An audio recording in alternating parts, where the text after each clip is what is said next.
Black CEO denied first-class seat until he makes one call and turns the entire airline into his private space. David West stepped onto the plane, his gaze scanning the aisles. He was used to this. First class was his territory. A successful black CEO, a self-made man, he had built his empire from the ground up. His polished suit, the calm confidence in his stride, everything about him screamed success. He was used to respect, to people stepping aside for him, to doors opening without a second thought. But today things would go differently. The flight attendant, a young woman with a nervous smile, greeted him as he approached his seat in first class. "Excuse me, sir," she said, her voice polite but strained. "I'm afraid there's been a mix-up. Your seat, it's been taken. Would you mind sitting in economy?" David blinked. Economy? His heart skipped. He looked at his first-class ticket again, then at the attendant. "I'm sorry, what?" His voice was calm, almost too calm. "I know this is inconvenient, but the flight's overbooked. We just need you to take a seat in the back. Please. It'll be just for this flight." For a moment, time seemed to slow. David felt a rush of disbelief. A seat in economy for a CEO? For him? He clenched his jaw, fighting the urge to lash out. This wasn't just a minor error. This was an insult. David glanced down at the attendant, his expression unreadable. "I'll make one call," he said quietly, his voice calm but with an underlying current of something much sharper. As he turned toward the back of the plane, his mind raced. This wasn't how things were supposed to go. This wasn't how he was supposed to be treated. The injustice of it all burned within him. But one call, just one, would change everything. David sat in the back of the plane, his fingers gripping the armrest of the economy seat. The flight attendant's words still echoed in his mind. Economy class. The sting of disrespect was hard to shake, but David didn't let it show. He was a man of composure, of patience. But beneath the surface, anger simmered. He reached into his pocket and pulled out his phone. His finger hovered over the screen for a moment before dialing a number he knew by heart. The call rang once, twice, then a familiar voice on the other end. "David, what's up?" It was Marcus, a close friend and ally, a fellow entrepreneur who ran one of the most influential law firms in the country. "Marcus, I need you to make a few calls," David said, his voice steady but laced with a quiet intensity. "Get the airline's senior management on the line. Tell them there's been a mistake, a big one." The conversation was brief. As always, Marcus's response was immediate and confident. "Got it, David, I'll handle it." David hung up the phone, his jaw set, his eyes narrowing as he stared out the window. The flight attendant, still unaware of who she was dealing with, passed by once more, her footsteps now quicker, more jittery. She couldn't know the storm that was building just behind the calm facade. As she passed, David caught her gaze and offered a thin smile. She flinched. The tension was thick. The flight attendant, still unsure of the seriousness of the situation, began to pace, her nerves starting to get the better of her. She knew something had shifted, but she had no idea just how high the stakes were. David's mind wandered back to the early days of his career. He wasn't born into this life of luxury. It had taken everything: sleepless nights, relentless focus, and overcoming obstacle after obstacle. From a small apartment to a corner office, from struggling to make ends meet to making deals worth millions. He'd fought for everything he had, and this was an insult to everything he had worked for. Flashbacks of his early struggles came rushing in. There were times when he had been overlooked, underestimated, when people thought he wouldn't make it. But he had always pushed through, had always made sure no one could deny him again. This was just another reminder of why he could never let people walk all over him. As the plane continued its course, David leaned back in his seat. He wasn't going to let this slide. He wasn't going to let anyone treat him like this. He had made his call, and now the pieces were in motion. The flight crew had no idea what was about to hit them. David's mind was clear now. The calm he had shown earlier was no longer a mere mask. It was a strategy, one he'd perfected over the years. But now the time for patience had passed. He was ready to take control. He straightened in his seat, his fingers tapping rhythmically against the armrest. The flight attendants bustled around the cabin, unaware that a quiet storm was brewing, but David could feel the shift. The pieces were falling into place. Slowly, almost imperceptibly, he began to make his move. He pulled out his phone again, dialing another number. This time, it was the CEO of the airline. It rang only once before the line clicked open. "David West?" The voice on the other end was cautious but respectful. "What can I do for you?"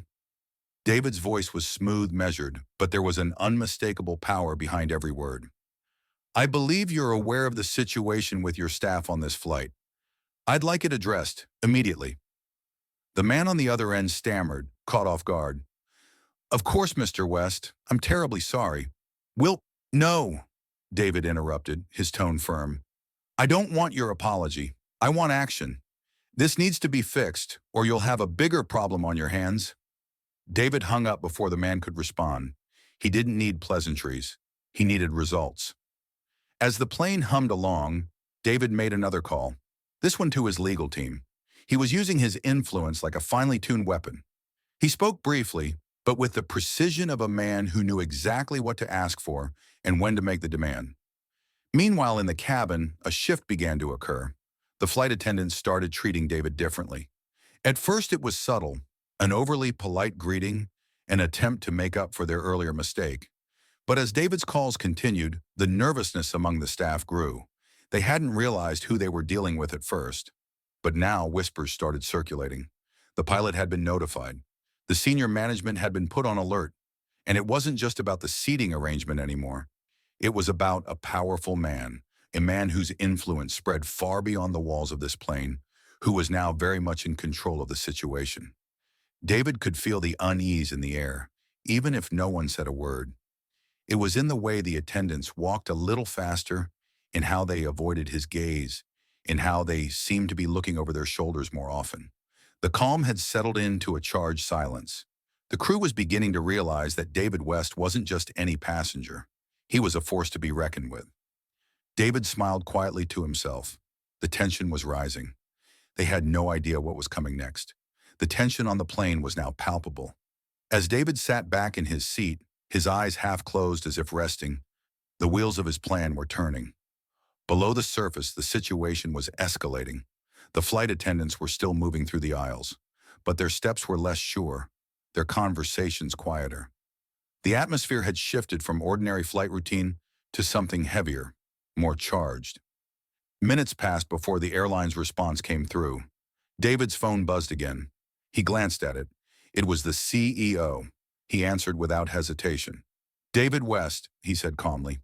"Mr. West," the voice on the other end was tight, but attempting to sound respectful. "We've reviewed the situation. I'm terribly sorry for the inconvenience. We've corrected the seating issue. Please accept our sincerest apologies for this mix-up. As a gesture of goodwill, we'd like to offer you an upgrade to our first-class lounge when we land." David leaned back, a wry smile tugging at his lips. This apology was nothing more than a hollow attempt to smooth things over. They still didn't get it. This wasn't about comfort or a seat. It was about respect, about acknowledgement. "I'm not interested in your lounge," David responded, his voice cool but unmistakably firm. "I'm interested in fixing the mistake you've made, and I'd like to know how you're going to address it." There was a pause. The airline CEO stammered, trying to find the right words, but David didn't wait for him to finish. "You have 1 hour to make this right," he said, his words now sharp, leaving no room for negotiation. "Or we'll see how things unfold from here." David hung up before the CEO could say another word. His hands clenched into fists at his sides, but his face remained a picture of control. The storm had already been set in motion. Now it was time to watch it unfold. Meanwhile, the crew aboard the plane was starting to feel the weight of the situation. The flight attendants, who had once treated David with an air of polite indifference, were now casting furtive glances in his direction. They had heard the whispers, seen the change in the atmosphere. Their eyes darted nervously between David and each other. The once unassuming CEO was now a quiet storm, and they could feel it. They just didn't know the full extent of what was coming. The senior staff, now informed of David's position, seemed flustered. They had never dealt with someone like him before, someone who wasn't just a wealthy passenger, but a man whose influence reached far beyond a simple seat dispute. But it was too late. David's patience had been a weapon, and now the crew saw that they were the ones caught in his web. His counter-moves had set the stage, and the power dynamic had already shifted. What had started as a slight had now become a battle of control, and they were losing. David's eyes narrowed as he watched the flight attendants begin to whisper among themselves. The realization was dawning on them. This wasn't just about a first-class seat anymore. This was a man who had the power to reshape their world with one phone call, and they were about to learn the consequences of underestimating him. The plane hummed along, the only sound being the soft whir of the engines and the occasional murmur of passengers. But inside, something was shifting. David could feel it in the air. The tension was building. It wasn't just the flight attendants now. The entire crew had started to feel it. The whispers among the staff had become more frequent, more desperate. They knew something had changed, but they couldn't put their finger on it. David knew. He'd set the pieces in motion. Now it was time for the final move. He leaned back in his seat, his eyes closed, his demeanor calm as ever. The storm was coming, and David wasn't going to raise his voice or make a scene. He didn't need to. His power spoke for itself. Minutes later, a new figure appeared at the front of the plane. A senior manager looking flustered, clearly uncomfortable. David's call had done its job. The airline was taking the matter seriously now, but it was too late. The man's eyes scanned the cabin, looking for David, and when their eyes met, he swallowed hard. The realization was clear. This was no ordinary passenger. "Mr. West," the manager said, his voice polite but visibly strained, "I've come to personally apologize for the misunderstanding earlier. We've made arrangements for your seat, of course. First class has been reassigned, and we can offer you—" David cut him off with a single, cold glance. "You think an apology will fix this? You think I want your reassignment? What I want is respect. What I want is for you to show the world that your company doesn't tolerate this kind of treatment." The manager stammered, unsure of how to respond. "We're willing to provide you with—" "Enough!" David interrupted again, his voice gaining strength. "I've already made arrangements. You'll find that I've taken care of the rest." David stood up, straightening his jacket, his gaze never leaving the manager's. The full weight of his influence was now undeniable. He wasn't just a man sitting in the back of the plane anymore. He was the reason everything had changed. And as he moved forward, walking past the manager, the flight attendants began to understand the mistake they had made. They watched as David passed through the cabin, his steps measured and deliberate. The murmurs and whispers among the crew had stopped. David had claimed the plane as his own, and every eye in the cabin was now on him. The subtle shift in power had turned into something unmissable. The crew felt it in the pit of their stomachs. The realization that the man who had been humiliated just hours ago was now in full control. David reached the front of the plane, where the flight attendants were nervously gathered. They didn't dare look him in the eye. He smiled a small, knowing smile. This was no longer a game. He had turned the entire situation around. And as the flight continued, the crew saw the full extent of David's power, how he had used his resources, his connections, and his calm determination to take what was his. They had tried to undermine him, to disregard him, but David had proven a point. He wasn't just a wealthy man, he was a force of nature. The attendants and crew were forced to confront the truth. They had crossed the line. They had underestimated the wrong person, and now it was too late to undo their mistake. David's eyes glinted as he settled into the first-class seat they'd finally reassigned to him. He wasn't just comfortable, he was victorious. The private space he had claimed on that plane wasn't just about luxury. It was a symbol of his dominance, of his unwillingness to be overlooked. The crew finally understood, but the apology they tried to offer would never be enough. The plane touched down in its destination, but the tension still lingered in the air. The crew was now fully aware of what they had just witnessed, the quiet, devastating power of David West. As passengers disembarked, whispers followed him. Some didn't understand what had happened, but many did. They saw the quiet confidence with which he carried himself, and they understood. David had just rewritten the rules. As the flight attendants began to deal with the fallout, their anxiety was palpable.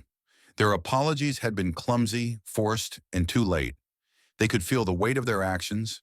The mistake they had made was now a matter of public knowledge, and the consequences were far-reaching. No longer could they pretend that the situation was just an inconvenience. They had crossed a line with the wrong man. Back at the airline's headquarters, the fallout was intense. Senior management scrambled to contain the damage. The CEO, who had earlier promised a vague apology over the phone, now found himself on the defensive.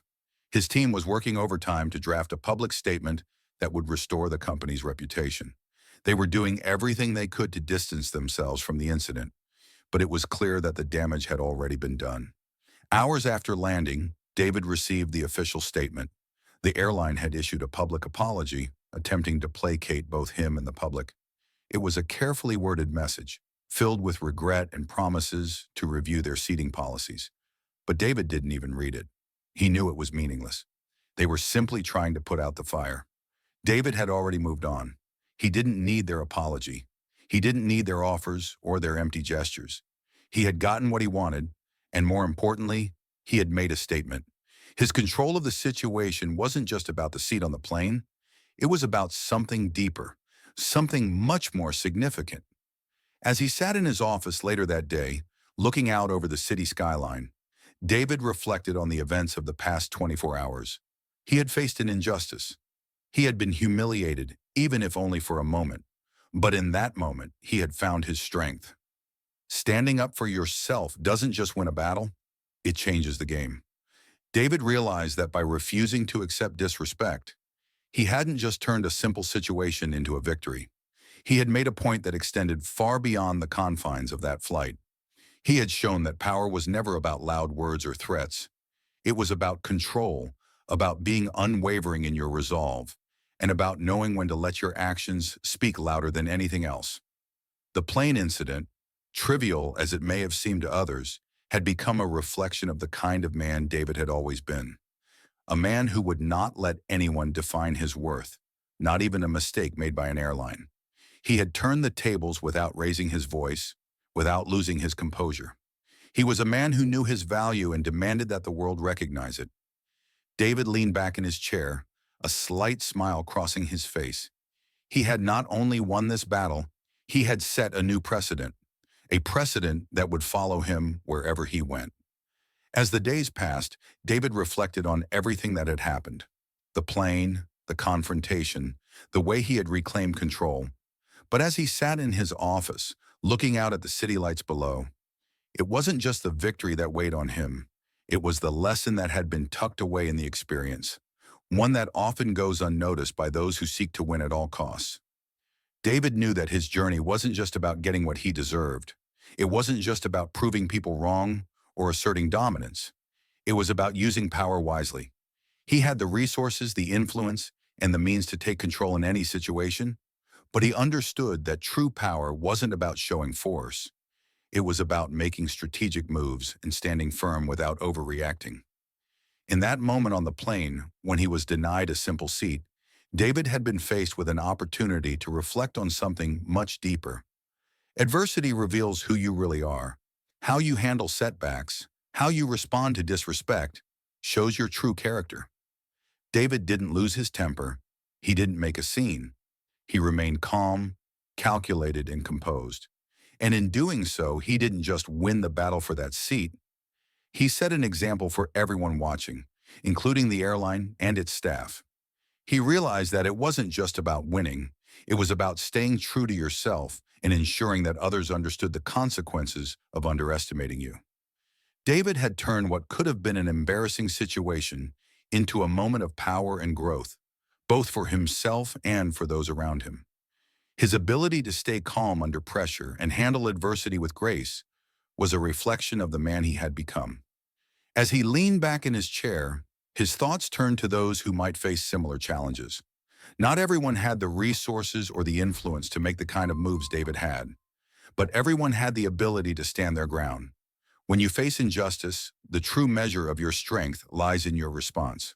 Standing up for what's right isn't always easy, but it is always worth it.